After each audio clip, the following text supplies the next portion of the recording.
На прошедшем собрании хозяйственного актива Промэнергоцеха Айхальского ГОКа в Мирном предприятие получило высокую оценку своей работы за минувший год.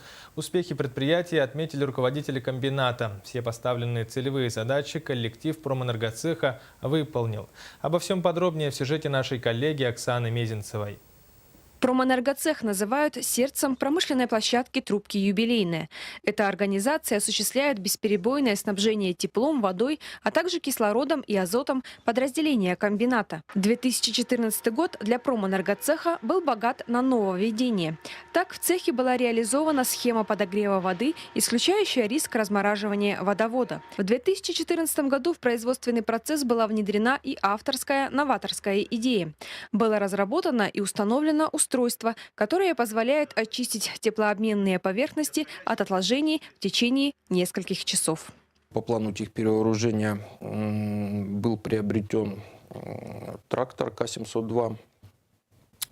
Тот, который у нас работал трактор, он уже и морально был устаревший.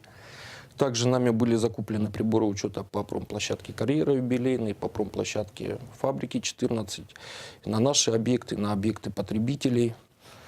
Все это делается с целью выполнения федерального закона об энергосбережении.